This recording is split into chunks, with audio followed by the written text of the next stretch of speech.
नमस्कार। आज के इस ऐतिहासिक चर्चा में हम एक ऐसी कहानी पर बात करेंगे जो सीधे दिल में उतरती है। सोचिए, 19वीं सदी की शुरुआत है। अरावली की सर्द चट्टानों और राजस्थान की तपती रेत के बीच एक अंग्रेज घुड़सवार अपनी डायरी लिए भटक रहा है। ये कर्नल जेम्स टॉड थे। कहते हैं कि जब उन्होंने पहली बार मेवाड़ की मिट्टी को अपने हाथों में उठाया तो उन्हें उसमें सिर्फ धूल नहीं बल्कि वीरता की एक अजीब सी महक महसूस हुई, जैसे हम खुद वहां खड़े हों। आज हम महलों की बात नहीं करेंगे, हम अरावली की उन गूंजती चट्टानों की बात करेंगे जहां एक पिता का अद्भुत संघर्ष था और एक बेटे के कंधों पर वो भारी बोझ जिसने इतिहास की धारा ही मोड़ दी। कर्नल टॉड ने अपने ऐतिहासिक दस्तावेजों में एक बड़ी गहरी बात लिखी है। वो कहते हैं कि राजस्थान का शायद ही कोई कोना हो जहां लियोनिडास जैसा वीर ना जन्मा हो, और मेवाड़ तो वीरता का साक्षात मंदिर है। लियोनिडास याद है ना, वो ग्रीक योद्धा जिसने 300 सैनिकों के साथ फारस की विशाल सेना को रोक दिया था। टॉड के मुताबिक मेवाड़ का तो हर योद्धा वैसा ही था। अब अगर मेवाड़ वीरता का एक भव्य मंदिर है तो महाराणा प्रताप उसकी मजबूत नींव हैं। लेकिन आज हम उस नींव पर टिके शिखर की बात करेंगे, उस कलश की जिसे इतिहास कुंवर अमर सिंह के नाम से जानता है। भाग 1, हल्दी घाटी का महासमर, 18 जून 1576। तो चलिए सीधे हल्दी घाटी की उन संकरी और पथरीली गलियों में चलते हैं। कल्पना कीजिए, हवा में नगाड़ों का शोर इतना कान फोड़ू है कि रूह कांप जाए। एक तरफ अकबर की अंतहीन सेना का टिड्डी दल और दूसरी तरफ मेवाड़ के मुट्ठी भर लेकिन फौलादी भील और राजपूत योद्धा। इस भयंकर गतिज टकराव के ठीक बीचों बीच साक्षात फौलाद बनकर खड़े थे महाराणा प्रताप। जरा इस आंकड़े पर गौर कीजिए, 80 किलो। युद्ध के उस भयानक कोलाहल में जब प्रताप का 80 किलो का भला हवा को चीरता था तो मुगलों पर जैसे बिजली गिरती थी। इसी अकल्पनीय ताकत से उन्होंने मुगल सेनापति बहलोल खां पर ऐसा वार किया कि उसे और उसके घोड़े को एक ही झटके में सिर से जमीन तक 2 टुकड़ों में चीर कर रख दिया। सच में ये रणभूमि का वो सच था जिसने दुश्मनों के पसीने छुड़ा दिए। लेकिन इसके ठीक बाद एक और आंकड़ा है जो इससे भी ज्यादा रोंगटे खड़े कर देता है, 22 फीट। ये किसी हथियार का वजन नहीं बल्कि एक स्वामी भक्त की आखिरी छलांग की दूरी थी।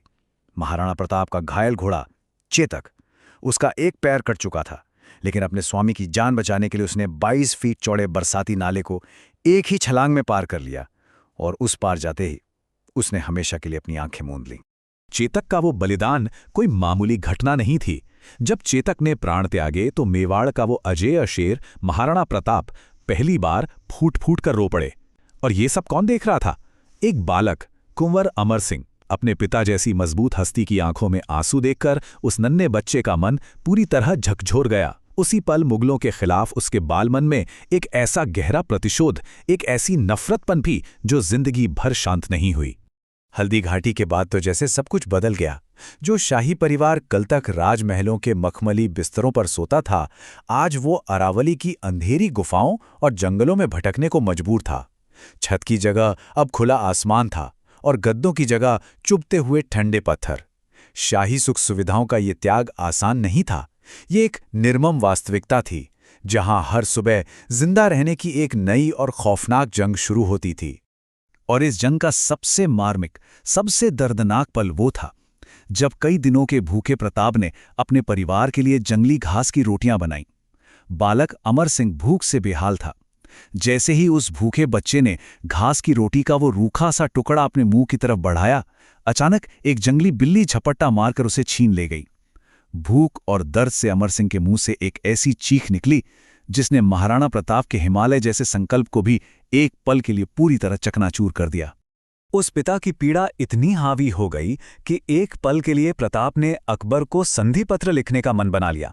लेकिन तभी बीकानेर के महान कवि और योद्धा पृथ्वीराज राठौड़ का एक शक्तिशाली पत्र आता है। उसमें लिखा था, क्या अब सूरज बादलों का गुलाम बनेगा? बस इन शब्दों ने जादू कर दिया। प्रताप ने संधि का विचार त्याग कर फिर से अपनी तलवार उठा ली।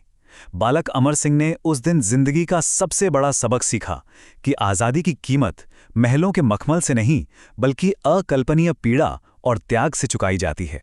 भाग 2, मेवाड़ का मैराथन। दिवेर का युद्ध 1582। वक्त बीतता गया और वो भूखा बालक अब एक दहकता हुआ अंगारा बन चुका था। सामने था मुगल सेनापति सुल्तान खान, जो अहंकार में अंधा हो चुका था, और उसका सामना कर रहे थे युवा अमर सिंह, जिनके सीने में चेतक की मौत और वो घास की रोटी वाली चीख अब एक भयंकर ज्वालामुखी बन चुकी थी। अमर सिंह का वो वार इतिहास में अमर है। आइए इसे करीब से देखते हैं। पहला कदम, अमर सिंह के भाले ने सुल्तान खान के भारी लोहे के कवच को किसी कागज की तरह फाड़ दिया। दूसरा, वो सुल्तान खान के शरीर को चीरता हुआ अंदर घुस गया। तीसरा, इतनी प्रचंड गति कि भाला शरीर से निकलकर उसके घोड़े के भी पार हो गया। और चौथा, भाला सुल्तान खान और उसके घोड़े दोनों को एक साथ जमीन में गाड़ता हुआ वहीं रुक गया। ये अमर सिंह का दुनिया को दिया गया एक बेहद खौफनाक परिचय था। उनकी सैन्य रणनीति और अकल्पनीय युद्ध कौशल के आगे सब नतमस्तक थे। लेकिन नियति की सबसे बड़ी परीक्षा अभी बाकी थी। साल 1597 की वो सर्द सुबह, चावंड की एक झोपड़ी में महाराणा प्रताप अपनी अंतिम सांसें ले रहे थे। उनकी आंखों में मौत का खौफ नहीं था, उन्हें फिक्र थी मेवाड़ के भविष्य की। तब अमर सिंह ने आगे बढ़कर अपने पिता का हाथ थामा। उन्होंने अपनी उंगली काटी और अपने ही गर्म खून से प्रताप का तिलक करके एक ऐतिहासिक कसम खाई। हुकुम, जब तक मेरे शरीर में सांस है, मेवाड़ की पगड़ी दिल्ली के तख्त के आगे कभी नहीं झुकेगी। इस रक्त की शपथ के बाद ही प्रताप ने चैन की सांस ली और उनकी महान आत्मा अरावली के शिखरों में विलीन हो गई। तो अमर सिंह ने अपनी उस शपथ को कैसे निभाया? 1 या 2 साल नहीं, पूरे 18 साल तक। महाराणा प्रताप के जाने के बाद 18 लंबे वर्षों तक अमर सिंह ने मुगलों के खिलाफ एक ऐसा अथक और निरंतर युद्ध लड़ा जिसकी मुगल दरबार ने सपने में भी कल्पना नहीं की थी। ये पिता से किए वादे को निभाने की एक थका देने वाली लेकिन अविश्वसनीय गाथा थी। इन 18 सालों में उन्होंने मुगलों के साथ 17 बड़े और विनाशकारी युद्ध लड़े। अपनी शानदार गुरिल्ला युद्ध रणनीति यानी छापामार हमलों से उन्होंने जहांगीर के बेहतरीन सेनापतियों को धूल चटा दी। अमर सिंह अरावली की चट्टानों की तरह अडिग थे, लेकिन इन 17 युद्धों ने मेवाड़ की धरती का पूरा भूगोल और अर्थशास्त्र ही बदल कर रख दिया था। क्योंकि देखिए, युद्ध चाहे जितने भी महान हो, उनकी एक बहुत भारी कीमत चुकानी पड़ती है। मेवाड़ अब पूरी तरह लहूलुहान था। जिन खेतों में कभी हरी भरी फसलें लहराती थीं, वहां अब लाशों के ढेर लगे थे। आम जनता पीढ़ियों से लड़ते लड़ते पूरी तरह टूट चुकी थी। एक राजा के रूप में अमर सिंह के कंधों पर अब सिर्फ अपनी राजपूती शान का नहीं, बल्कि लाखों निर्दोष जिंदगियों को बचाने का एक दर्दनाक बोझ था। अब उन्हें हथियारों वाले युद्ध से आगे बढ़कर एक बहुत बड़े नैतिक युद्ध का सामना करना था। और इसी भारी नैतिक युद्ध का नतीजा थी मुगलों के साथ की गई वो ऐतिहासिक संधि। इसे कभी भी एक आत्मसमर्पण की तरह मत देखिए। ये अमर सिंह द्वारा अपनी जनता को पूरी तरह खत्म होने से बचाने के लिए किया गया एक हृदय विदारक समझौता था।